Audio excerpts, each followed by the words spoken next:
This is Tommy John, and you're listening to the Sports Circus.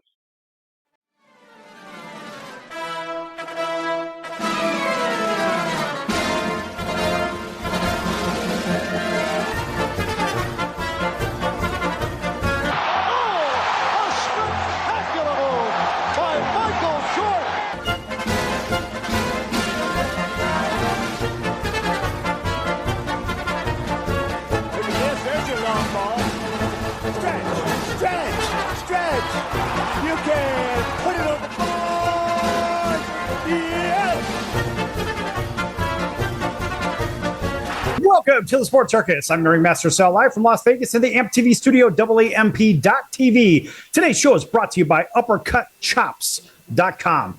Check out their tasty selection of all-natural, dry-aged USDA Prime Angus and Prime Wagyu steaks and chops. Wait till you taste their best-in-class New York steaks. The filet mignon, of course, the king of all, those massive cowboy cut and tomahawk cut ribeyes.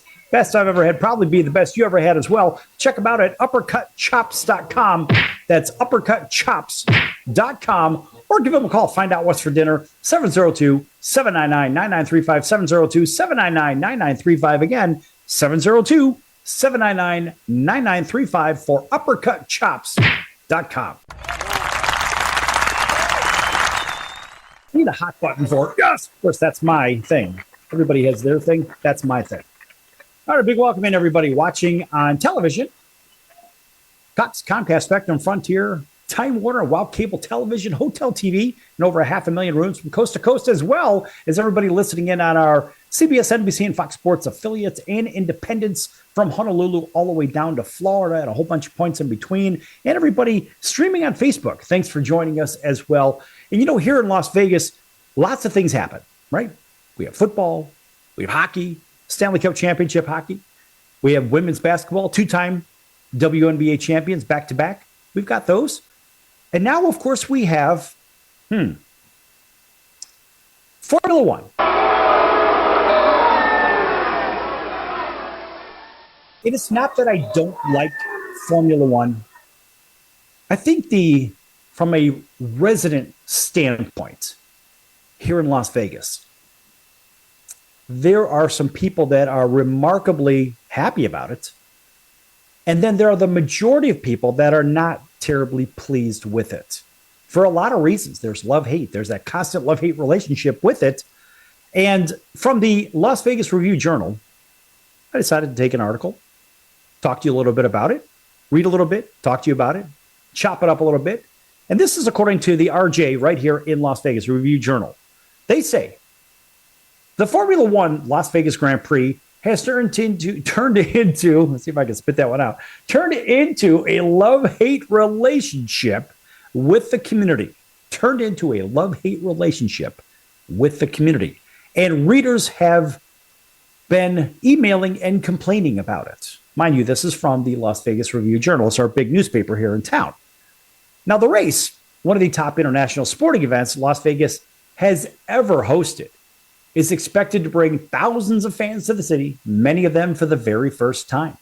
In the beginning, this seemed like a pretty good idea, considering that international arrivals have been down and the city has emerged as one of the top sporting event destinations in the world. That's how it is currently, folks. But as we've reached the moments before the big race, before the big event, coming right up, more and more concerns have been raised about what Formula One will do to the city, how it already has impacted us, and what we can look forward to the 9+ years of future races, because they signed a 10-year contract. So according to the RJ, here are some of the love-hate issues, including some reader remarks. They love that Las Vegas is going to get a mighty boost from all the publicity that will be generated during the race week, right? This week. Not so fast. Nonetheless, particularly, of course, from the 16th of November through the 18th, right? With course practice runs, time trials, and the race itself. But what they hate, being the locals, they're complaining about, is that the organizers of the race haven't exactly been upfront about expectations of the city and county for race preparations. For example, paving the course with fresh asphalt even before it was explained who would be footing the bill on that. Oh, that's right. It would be us. Yes, the taxpayer. Not very fair. Some readers have said they love that some businesses are going to have record profits based on the number of people who will be in town. Who are those businesses? We'll get to that in a minute. What they hate is that not all businesses will profit. Some, in fact, will see diminished returns and results because their companies have been and will be blocked due to the road construction and race closure itself from on the streets. That's right. Quote, only the rich get richer and the guy trying to sell t-shirts on the strip is ignored. Close quote. Reader John Michael Heath emailed in. The average Joe is screwed once again. Now, in the last week's earnings conference call with investors, Allegiant Travel Company CEO Maurice Gallagher said his company didn't see a boost as a result of the race. Well, maybe that's largely because they don't do a ton of international travel. Nonetheless, some readers have said that they love that a new demographic of visitors will be coming to the city, even though anecdotally, the international crowd doesn't tip as well as domestic travelers. Show me the money! They won't show you the money because tipping is not a custom in many of these international locations, right?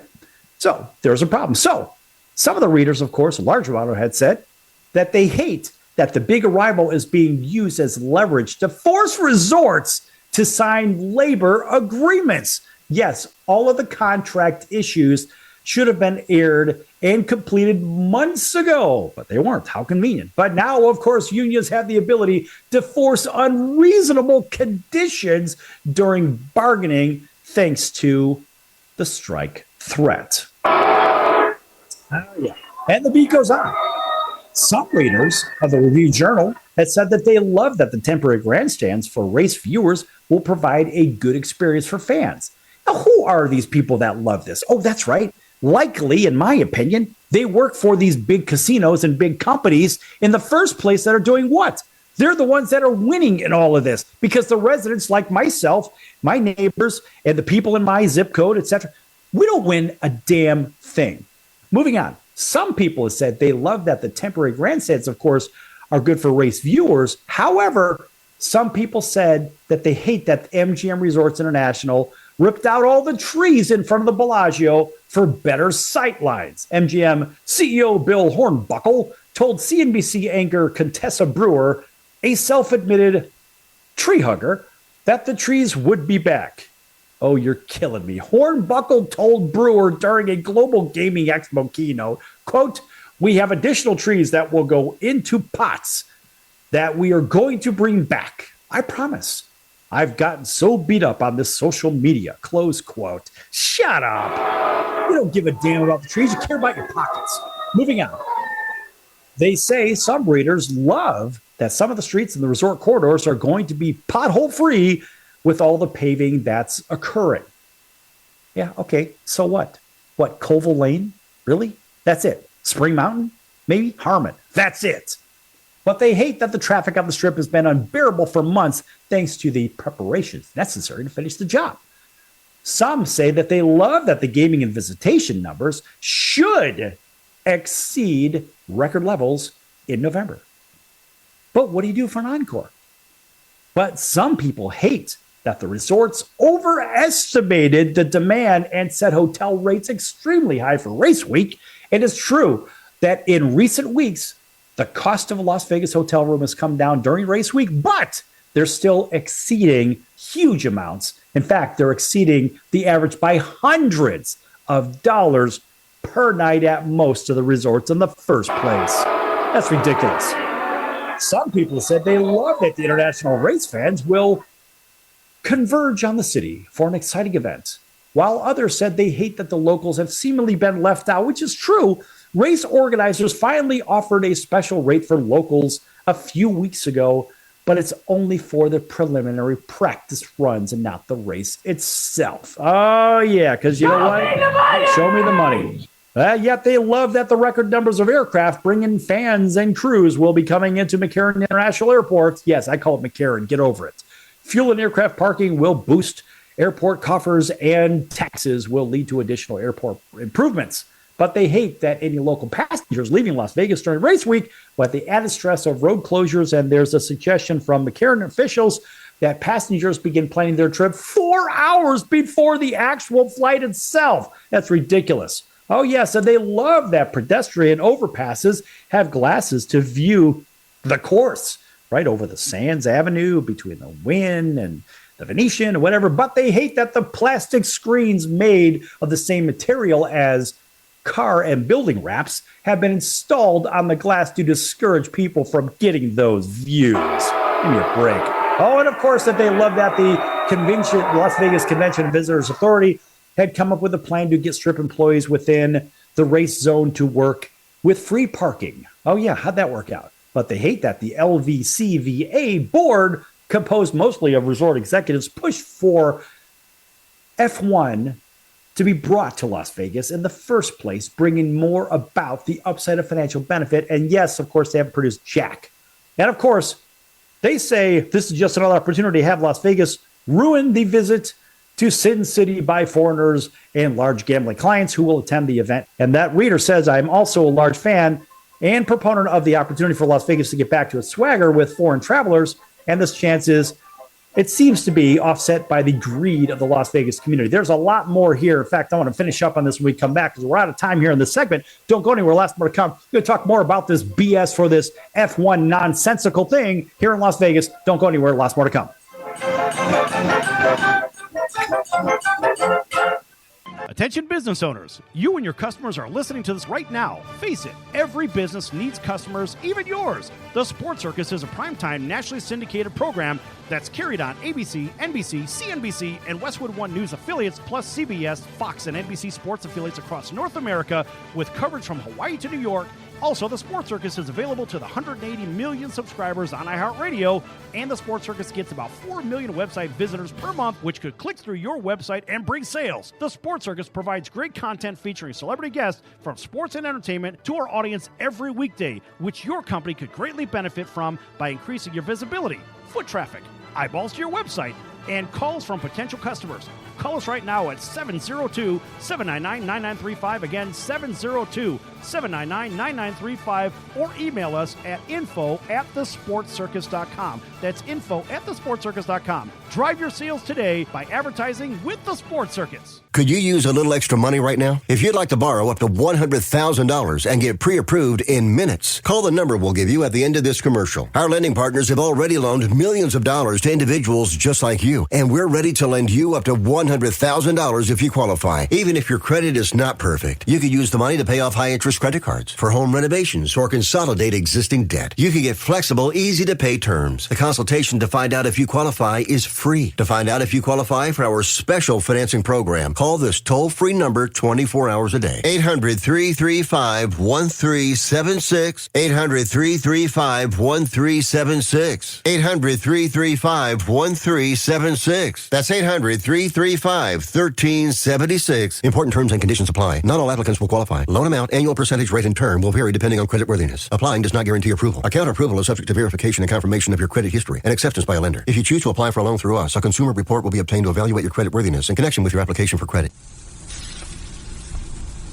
That's the sound of sizzling, dry-aged USDA Prime Wagyu and Angus steaks from UppercutChops.com. Their best-in-class filet mignons, New York steaks, and the king of all steaks, the tomahawk and cowboy cut ribeyes are the best in the business. Even their Prime Wagyu burgers will likely be the best you've ever had. Browse the full selection of steaks and chops at UppercutChops.com from the comfort of your home or on your mobile device. UppercutChops.com delivers all-natural, dry-aged USDA Prime Wagyu and Angus steaks and chops directly to your door, without the hassle of going to the grocery store and fight crowds to pick from a small selection of average and best meats with injected steroids, fillers, and coloring added to look good. Find out what's for dinner at UppercutChops.com or call 702-799-9935. That's 702-799-9935. 702-799-9935. Or make your selection directly at UppercutChops.com.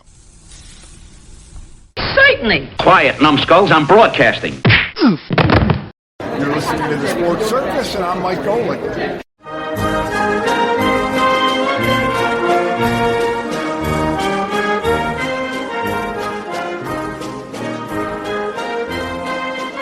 Welcome back to the Sports Circus. I'm Roy Firestone. Now it's time to throw it back to Sal.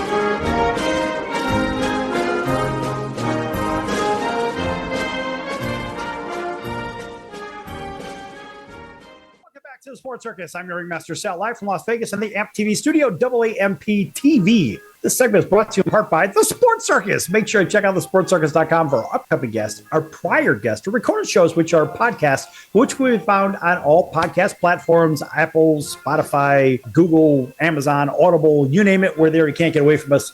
Also, make sure you check out the partners page. One of those great partners been with us since the very beginning is the College of Southern Nevada Athletics. Check them out at csncoyotes.com for upcoming games and events. That's csncoyotes.com for the College of Southern Nevada Athletics. All right, a big welcome back to everybody listening in on our CBS, NBC, and Fox Sports affiliates, including our friends over in Honolulu on CBS Sports 1500, KHKA, and that's home of the New York Yankees and the Alabama Crimson Tide. Of course, welcome in to everybody that may be listening in with our friends over in Southern California on CNBC and NBC Radio. All right, right here in Las Vegas, KJPT Jackpot Radio, all the way down to Auburn, Alabama, WAUD, home of the Atlanta Braves.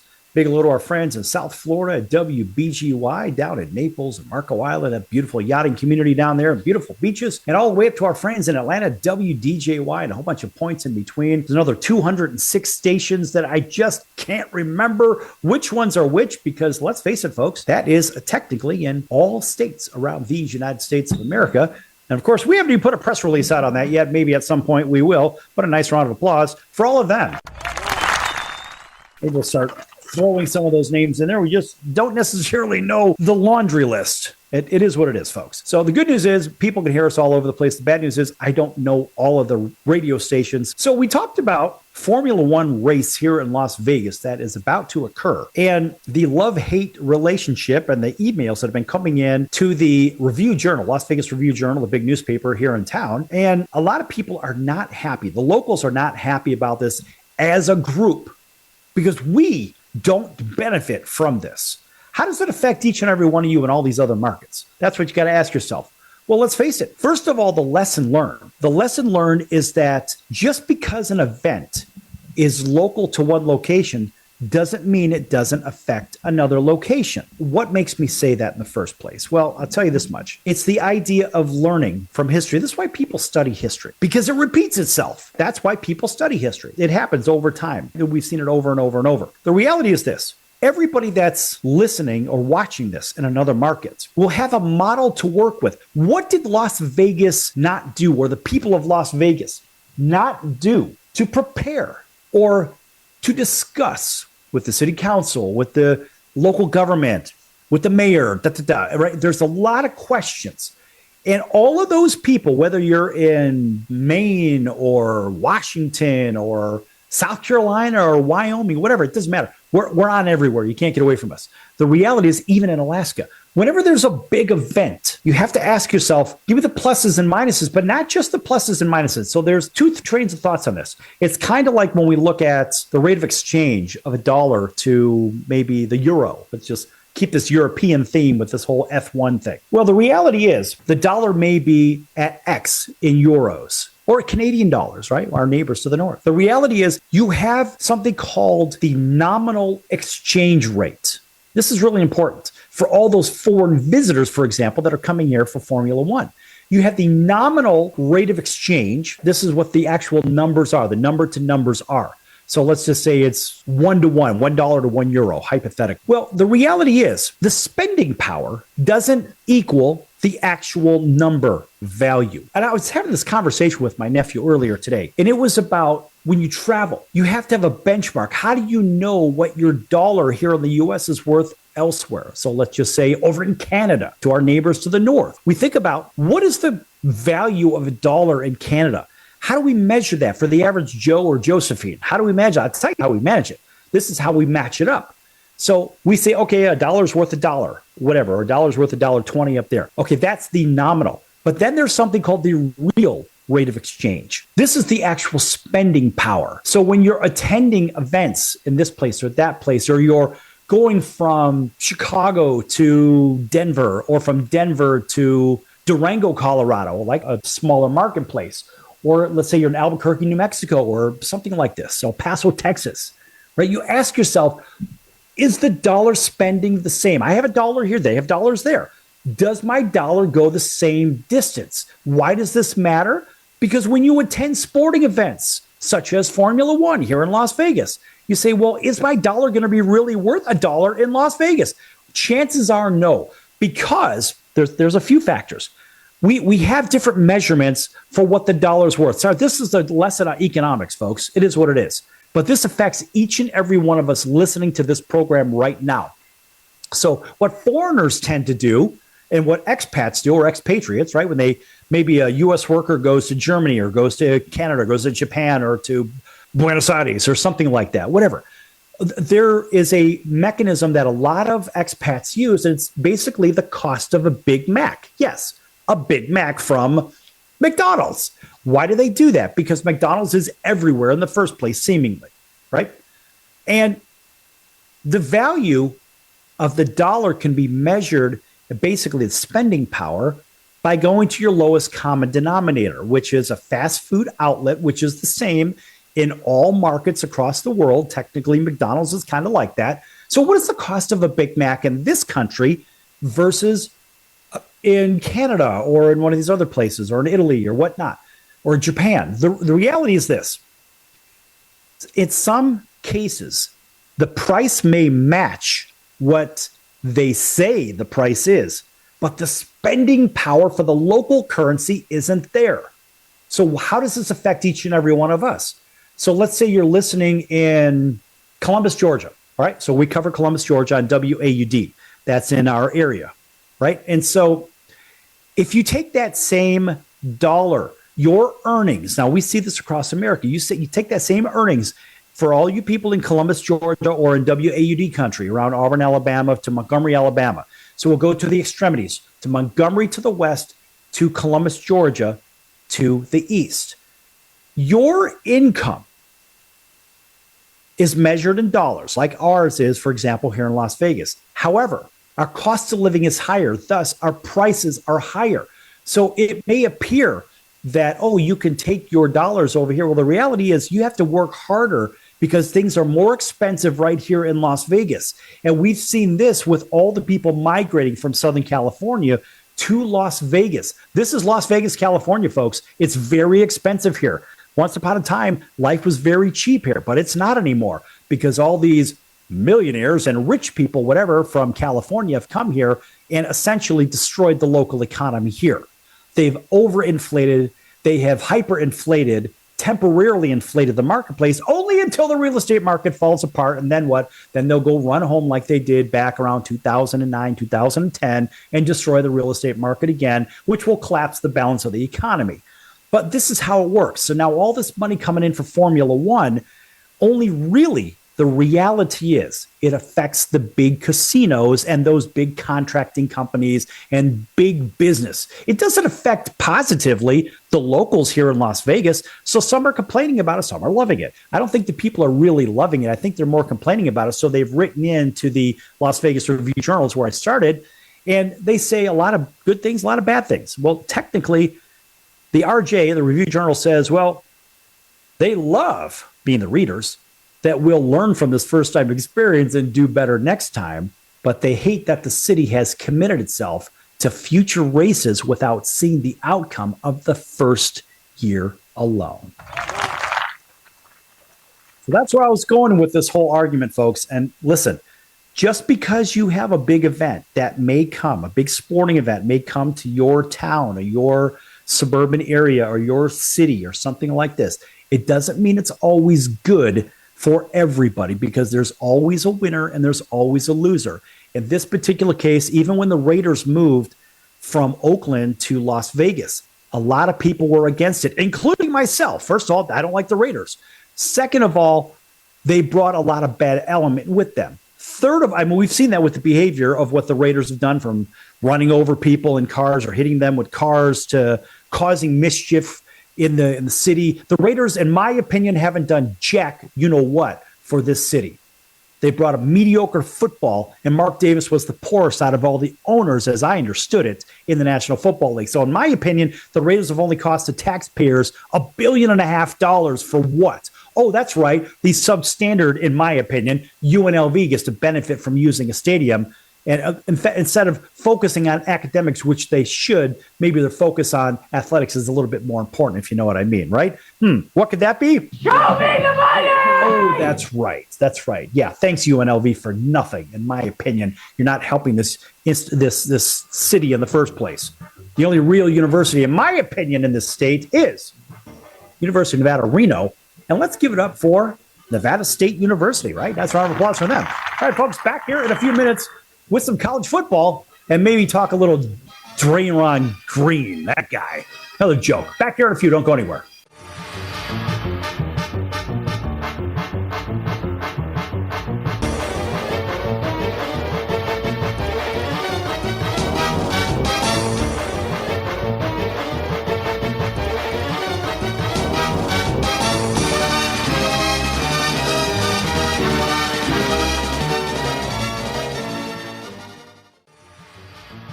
I'm your Ringmaster Sal of the Sports Circus, a primetime, nationally syndicated television, radio, sports, and entertainment show. The Sports Circus covers topics others are too scared to talk about. There's no other primetime show like it on here that'll punch you in the face and you'll beg for more. Join me, Hall of Famers, world champions, and all-star celebrity guests for chaos and controversy here on Libsyn and all podcast platforms, plus thesportscircus.com. Remember, folks, it's a circus and we prove it every day.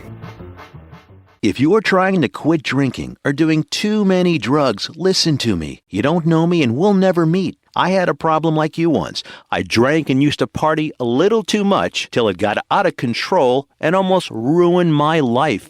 I realized I needed help to fix my problem before it totally destroyed me. If you've tried to fix your drinking and drug problem and you know you can't do it alone, you need to call the National Treatment Advisors. They'll immerse you into a 30-day program to replace your old habits with new habits and totally change your life. And if you have PPO private health insurance, the entire program may be covered. Fix your problem right now before it gets any worse. Get clean. Call now and learn more. 800-957-6209. 800-957-6209. 800-957-6209. That's 800-957-6209. The old way of living with diabetes is a pain. You've got to remember to do your testing and always need to stick your fingers to test your blood sugar. The new way to live your life with diabetes is with a continuous glucose monitor.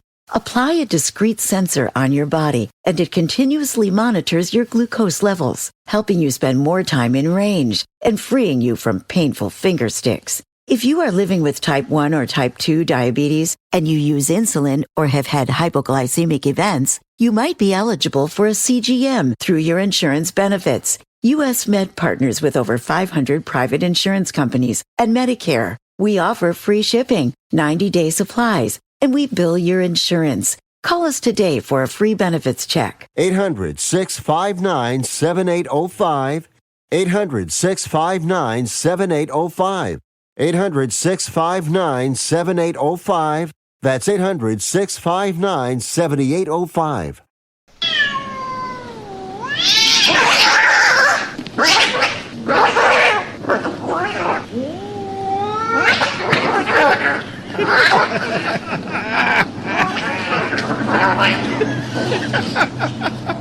That's ridiculous. I'm Tom Brenneman. Welcome back to the Sports Circus. How do you not love that music?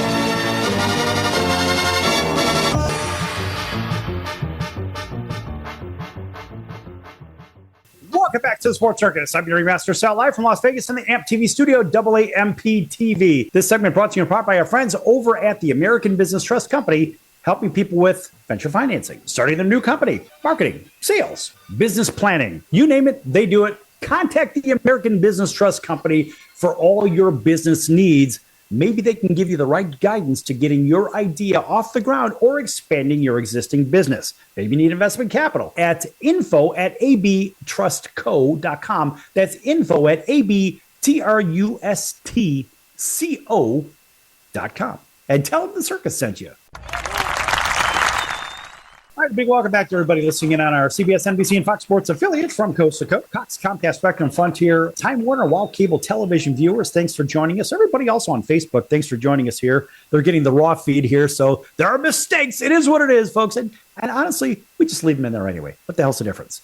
All right, and also welcoming everybody on Hotel Television in all 210 Nielsen-rated markets and those other 206 radio stations that I have no damn clue of the call letters for them, but I know they're in all the states from across the country. And thanks again for joining us. All right, so how about this? How about a little change of pace? You know, we don't really talk about the NBA too often, but we're going to. Normally, if it's something that's not so cool, we're going to mention it because that's what we do, if you know what I mean. Anyway. Here's this guy. I'm not really a big fan of Draymond Green. I do like his game. It kind of reminds me a little bit of Bill Laimbeer from the 1990s. Didn't really like Bill, but really respected his game. He's one of those guys that caused a little bit of mischief on the floor. And we see that in different sports, you know, whether it's pitchers that would sort of throw at batters for particular reasons, or we've seen it with hockey players that would try to check somebody into the fifth row right through the glass, or we've seen it on the basketball court with people like Draymond Green stepping on people's chests or even putting people in a chokehold. And we've seen it in football. We've seen guys do things on football fields. Why did he do that? This time around, yes, and the NBA suspends Draymond Green. Only 5 games. In my opinion, he should get 10 games, if you know what I mean, for putting Rudy Gobert into a cowardly chokehold from behind. Yeah. So the NBA is suspending Golden State Warriors forward Draymond Green 5 games without pay for, quote, escalating an on-court altercation and forcibly grabbing Minnesota Timberwolves center Rudy Gobert around the neck in an unsportsmanlike and dangerous manner, close quote. Is there such a thing as a sportsmanlike chokehold in basketball? I don't know. I guess we have to contact the NBA. They would certainly know about that because they said in an unsportsmanlike and dangerous manner. I don't even know if there is a sportsmanlike or non-dangerous manner to do it. Nonetheless, the league announced the penalty in a statement from Executive Vice President of Basketball Operations, Joe Dumars, who played, of course, on one of those dirty basketball teams with Detroit Bad Boys, the Detroit Pistons. And the statement cited Green's history of unsportsmanlike acts in assessing the penalty. So the NBA is also filing and fining Rudy Gobert, Klay Thompson, and Jaden McDaniels $25,000 each for their roles in the melee between the Warriors and Timberwolves. Now, Green will miss 2 games against the Oklahoma City Thunder, then another against the Houston Rockets, Phoenix Suns, and San Antonio Spurs. He'll be eligible to return in a couple of weeks against the Kings. Now, the chaos actually happened. Let's kind of go back to the beginning here, right after the tip-off. I mean, things had just gotten started. With less than just a couple of minutes into a scoreless game, the Timberwolves forward, Jaden McDaniels, and Warriors guard Klay Thompson got tangled up as Golden State advanced the ball in transition. Thompson grabbed McDaniels' jersey as the two fought for rebounding position. Neither of them got the rebound in the first place. And, of course, they hand-checked each other all the way down the court, whatever, across half court. And, of course, each had a hold of each other's jersey. And they both tried to fling one another to the floor. And, of course, they both did what? They failed miserably. Anyway, as the situation got worse, Timberwolves center Rudy Gobert grabbed Thompson in an effort to pull him off of his teammate, a trailing Draymond Green, of course, because he's never leading the pack. He's always trailing, in my opinion. Then grabbed Rudy Gobert from behind like a cowardly punk, in my opinion, and immediately put him into a chokehold, yes, from behind. This guy. Throw somebody. Look him in the eye. Right? That's why they used to say in war, right? We're not going to do whatever until we see the whites of their eyes and, in the fight, whatever. Well, Rudy Gobert didn't have that luxury against Draymond Green because Green grabbed him from behind. Then Green dragged Rudy Gobert by his neck from half court. Well, yeah, all the way near the Golden State free throw line before dropping him to the court. And, of course, Timberwolves forward Karl Anthony Towns tried to pull Green off Gobert before Green eventually released him. In a cowardly act, he had to grab him from behind. At that point, of course, Thompson and McDaniels were separated and, well, let's face it, far from the melee in the first place. Both were ejected, as was Green, who was assessed a flagrant 2 for attacking Rudy Gobert from behind. But why was Gobert fined? Well, apparently, the NBA stated that it was because, remember I had said, because he was entangled in grabbing and pulling at one another's jersey to basically he has cited this thing, right? I don't really believe that, but it doesn't matter. What I think doesn't really matter. But what I really am concerned about is Draymond Green's behavior. Look, this is the 5th time in his career. Joe Dumars cited Green's history of unsportsmanlike acts, as I said earlier, when suspending him in last postseason after he stomped on the chest of Sacramento Kings forward Domantas Sabonis. At the time, that history included 163 technical fouls, 17 ejections, and 3 prior suspensions. I mean, is Draymond Green a representative of what the NBA needs or what the NBA really wants or what the NBA wants people to think about the league? Look, the brand, in my opinion, is failing. It's falling, and it's falling quick. There's very little leadership as I see it. They're trying to build this guy and that guy to the next great player or whatever, the next great Michael Jordan, Shaquille O'Neal, or Kobe Bryant or something. And we've seen James that plays for the Lakers. We've seen him our own eyes. We've seen what he has done in separating teams, right? Almost like a passive aggressive type of individual that seems to separate people on his own teams. I don't think the league really needs this. I don't think the league wants it. And it is a conundrum. It is a conundrum. In fact, it is such a conundrum that I believe the NBA is trying to do things offshore to try to supplement the income or the monies that it's losing or TV contracts that it's losing. Because frankly, I don't think it's just that attractive here in these United States of America. That's a nice round of applause for that because I think they're failing.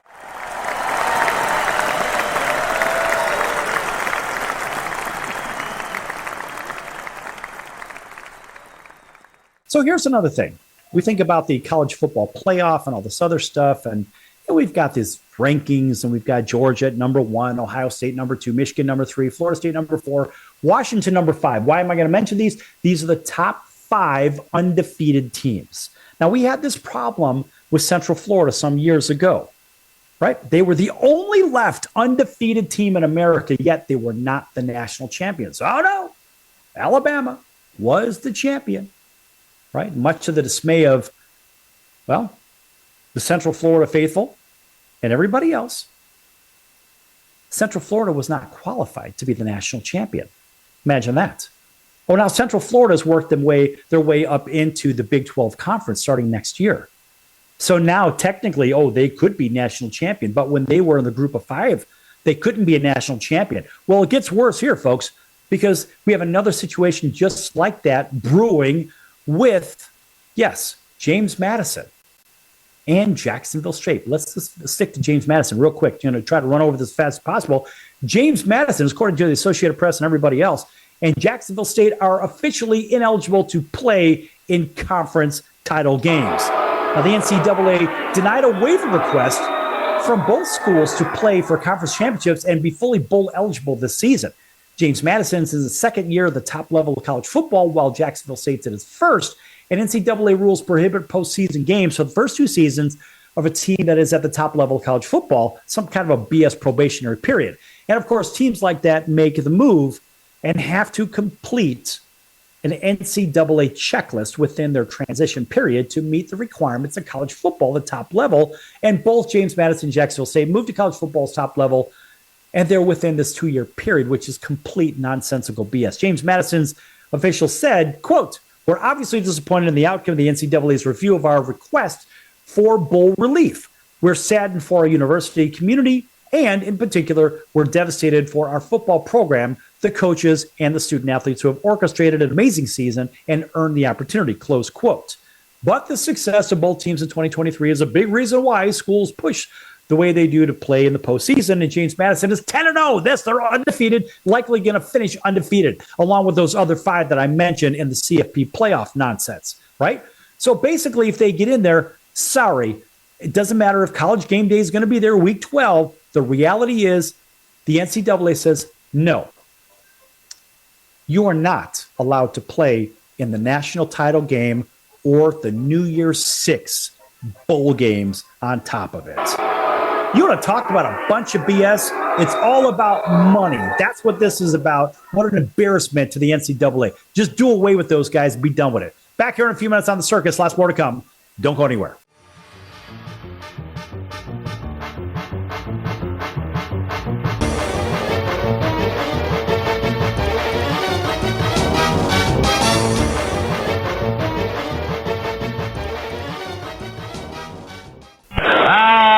Can't beat fun at the old ballpark, friends. High pop fly. That would be a home run in a phone booth. I don't know what the big deal about Cracker Jack is. Did you ever go buy a pack of Cracker Jack thinking you're going to get a prize and find no prize in the box? Here's the pitch. That might not sound important to some people, but when you're a little kid, especially from humble origin, and they cheat you out of a prize. There's a bouncing ball. Second baseman has a Barbary over to first. It's hard to think in laudatory terms of the product. I think if there was an occasional box of Cracker Jacks that found no prizes for the little Harry Carey many years ago. You got that right. And boy, when a box of Cracker Jack to me meant a lot of money. Here's a pitch, bounce foul. That's the most asinine marketing I've ever heard of. 1 ball, 1 strike. These guys say, well, you sing about Cracker Jack. I said that I only sing it because it's in the song. Here's a pitch foul back. And I wouldn't be a bit surprised, even to this day, some youngsters who buy a box of Cracker Jack don't find a prize in the box. 1 ball, 2 strikes, 2 out. Well, if you're going to talk about a congressman being crooked, here's a pitch foul out of play. Why not talk about commercial products who don't do what they represent to do? There's a smash to Squires. He's got it. 1, 2, 3, nothing across. We're going to the bottom of the 7th now to score.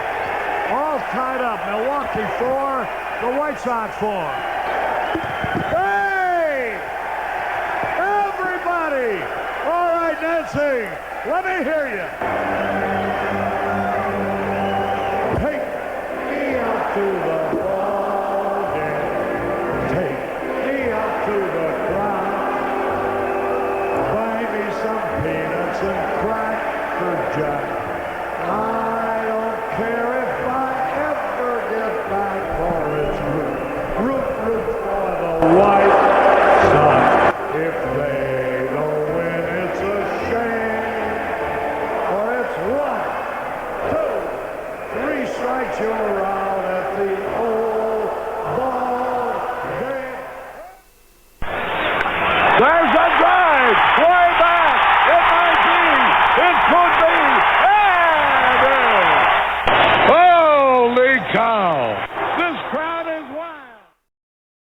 Hello, Jack McDowell here, Black Jack McDowell, and you're watching the Sports Circus, which is totally cool. So you have a great time watching. Have some fun.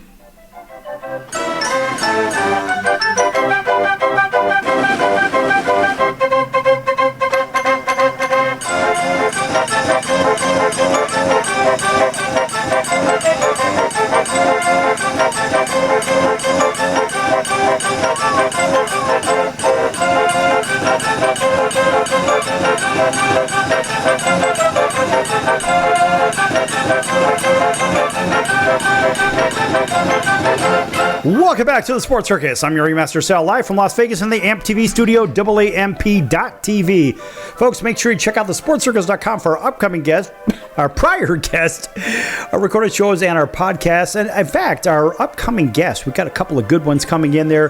One of them is going to be from the show Happy Days. People may remember Ralph Malph. That would be Don Most. We're going to bring Don Most back on the show. He hasn't been on in a little bit. Don's got some new music material to share and some new things going on in his world. We're going to bring Don back. And in fact, we've got an upcoming visit from Mr. Las Vegas. And of course, that would be the one and only Wayne Newton. Yeah, so Wayne Newton's going to be showing up here at the circus, along with, of course, all of our other guests and our regular analysts, from baseball World Series champion Darrell Evans to our ESPN hockey analyst, and that would be Dave Jackson. We've got plenty of entertainment outside of course, your Ringmaster Sal right here. By the way, folks, this segment brought to you by the Sports Circus, and make sure you like, follow, and share and subscribe to everything Sports Circus on all social media, whether it's YouTube, whether it's on Facebook, Instagram, where you can't get away from us, even LinkedIn. And also on all those podcast platforms, make sure you like, follow, and subscribe on Spotify and Google and Amazon and Audible and, geez, I don't know, where else are we? We're everywhere. You can't get away from us. All right. So, talking college football in the last segment, basically how James Madison is basically getting railroaded, which is completely unfair because you've got essentially, as I had mentioned previously, 5 teams that are undefeated, which are actually 6 teams, to be honest with you. You've got Georgia, Ohio State, Michigan, Florida State, and Washington. Now, of course, this would be the college football playoff, that CFP, whatever, selection community. And actually Liberty, who is not even in the college football playoff selection committee for any kind of consideration whatsoever, they happen to be ranked 25 and are also undefeated at 10-0, and they will not get a shot at this ridiculous college football playoff situation. But I almost have a feeling that I know who could be. I'm going to get to the rankings in a moment. Who could be if they had maybe 1 or 2 losses, and that would be Deion Sanders. But you can call him Coach Prime. Yeah, Coach Prime. Anyway, how's everything going there in Boulder, Colorado, Deion?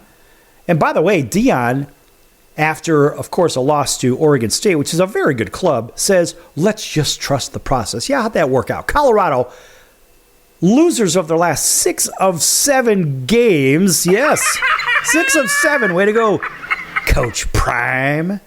Deion Sanders said he'd made the decision to switch play callers ahead of his team's loss to number 16 Oregon State because his team needed a change. Well, that didn't work. In fact, it didn't work for the game after against Arizona either.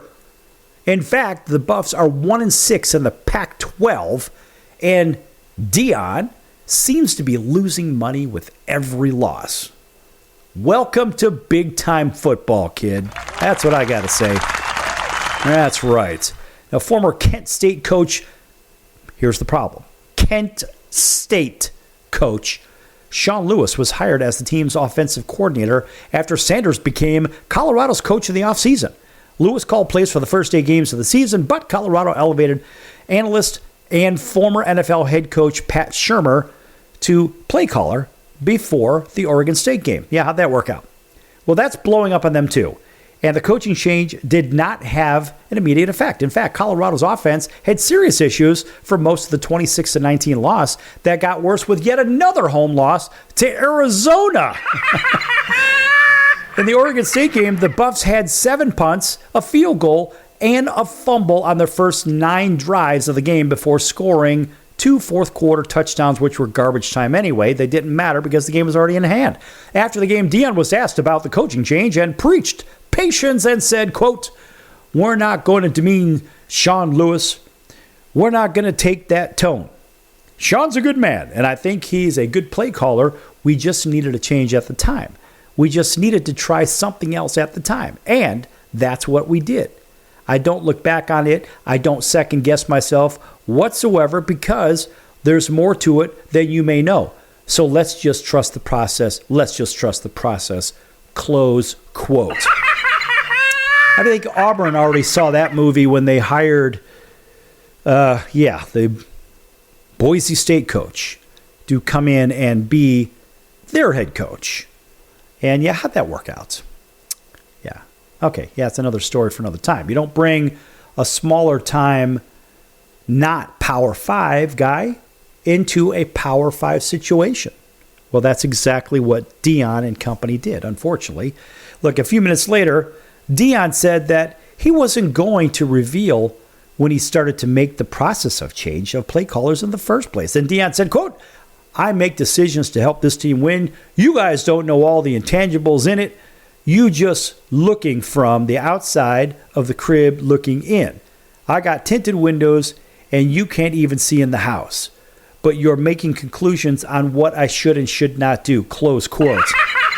Bro, we don't need to see through your tinted windows because we could already see through those transparent glass walls. Your house is a mess over there in Colorado as I see it.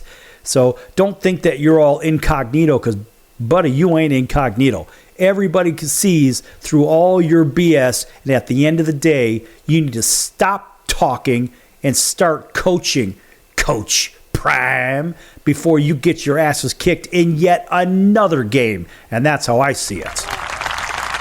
By the way, thinking about the college football playoff and the rankings and all this other stuff, we think about what these playoffs represent and we think about these rankings. Let's look at the top 25 real quick here before I want to get into some bowl game conversation.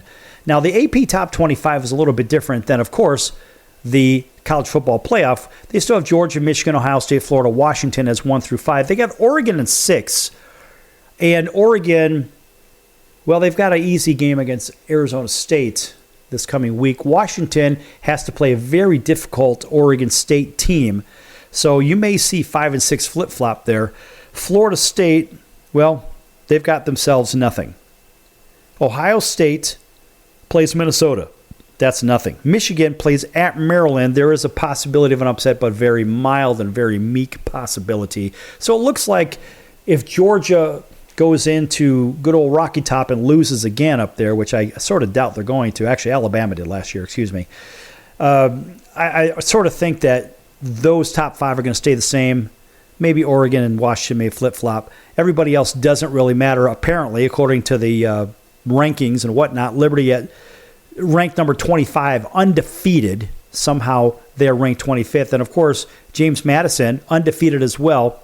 They're playing a very tough Appalachian State team. They're ranked number 18, and they keep climbing up, but they'll never get a shot at the playoff like we talked about, which is complete BS. Complete and utter BS. So let's take a look at these bowl projections. Take a look real quick. The New Year's Six bowl games show so far the Cotton Bowl with Texas and Washington. That would be a Washington win all day and twice on Sunday. The Peach Bowl would have Penn State and Alabama. That looks like an Alabama win. Orange Bowl, Louisville and Missouri. That's Missouri all day. The Fiesta Bowl would feature Tulane and Oregon. That's Oregon all day. Bo Nix may even win the Heisman. Rose Bowl, they show Michigan and Florida State currently, and that's CFP playoff, a semifinal, along with the Sugar Bowl of Georgia, Ohio State. We've seen that movie before, and that's a Georgia movie. Other bowl games start out all the way at Myrtle Beach with Coastal Carolina and Western Kentucky. A very good game for the very first bowl game. New Orleans Bowl, Jacksonville State and Troy, which Jacksonville State deserves better than that, but the men of Troy are no joke. The Cure Bowl, I love some of these names. The Cure Bowl features Colorado State and Georgia Southern. That's Georgia Southern all day. New Mexico Bowl has Air Force and Liberty, a very good matchup. Two high-flying clubs there. Will give the edge to Air Force because, well, Air Force plays better competition overall. The LA Bowl, didn't even know it existed, features Fresno State and Arizona. That could be a dogfight, pun intended, of course, for the Bulldogs. And, of course, the Independence Bowl out of Shreveport has Iowa State projected against San Jose State. And the famous Toastery Bowl, that's a new one. The famous, yes, you heard it, Toastery Bowl. All right, that would feature a hapless New Mexico State game against an awful Eastern Michigan team. That's the Nobody Cares Bowl. The Frisco Bowl, that's out of Frisco, Texas. That is Navy and Illinois as projected. That'll be a very interesting game. The Boca Raton Bowl had Florida Atlantic and Georgia State slated for that one. The Gasparilla Bowl, last year's champion was Buffalo in that one. The Gasparilla Bowl features South Florida and South Alabama currently until things possibly change. The Birmingham Bowl is Central Florida and Louisiana. A very good game right there. Camellia Bowl, actually, that's where University at Buffalo was at. Excuse me, didn't mean to put you in the Gasparilla Bowl. So that would feature Toledo and James Madison, and James Madison's the one in question. And we don't really know what's going to happen there, but Toledo's no joke. Armed Forces would have Texas Tech and Northwestern. Zero defense would be played in that one. The Potato Bowl. Yes, the Potato Bowl. Northern Illinois and Boise State. Somehow Boise State has to be in there. It would make sense. Here's a new one. The 68 Ventures Bowl. Not to be confused with the 69 Ventures Bowl. Ohio. The Bobcats of Ohio and App State. The Las Vegas Bowl currently would feature Minnesota against USC. Neither team wants to be there for that one. The Hawaii Bowl, which would feature SMU and Wyoming. That's the plan. The Quick Lane Bowl is Syracuse and Marshall as they look from the start. The First Responders Bowl, December 26, Utah State, Texas State, the Nobody Cares game. The Guaranteed Rate Bowl features so far, until further notice, West Virginia against a very good Rutgers team. The Military Bowl, NC State and Memphis. The Duke's Mayo Bowl, of course, who would it feature? Duke against Kentucky. The Holiday Bowl, usually one of the most exciting ones every year. Clemson and UCLA. The Texas Bowl, Kansas, Texas A&M, a very good matchup there. The Fenway Bowl, of course, that would be at Fenway Park. Boston College at University of Texas, San Antonio. The Pinstripe Bowl, Vatech and Maryland. The Pop-Tarts Bowl. Yes, we like the Pop-Tarts Bowl. Yes. I think I should go to that one. North Carolina and Oak State. The Alamo Bowl, Oklahoma, and Oregon State. That's Oregon State all day because they have defense. Oklahoma plays none. And, of course, we have what? The Gator Bowl, Miami and Florida. Go figure. A bunch of Gators down in Florida. Let's have a couple of Florida teams. The Sun Bowl, Georgia Tech and Utah. The Liberty Bowl, Kansas State and Tennessee. The Music City Bowl, Wisconsin and Auburn. How does Auburn make a bowl game? I don't know, but War Eagle. Go Tigers. Arizona Bowl, Miami and UNLV. Go Miami. The Reliquist Bowl, there's a new one, Notre Dame. And LSU, interesting matchup there with the old coach. And the Citrus Bowl would feature Iowa and Ole Miss as they stand today. That's going to do it for the circus. I'm your Ringmaster Sal, and we'll see you in about 23 hours. So long, everyone.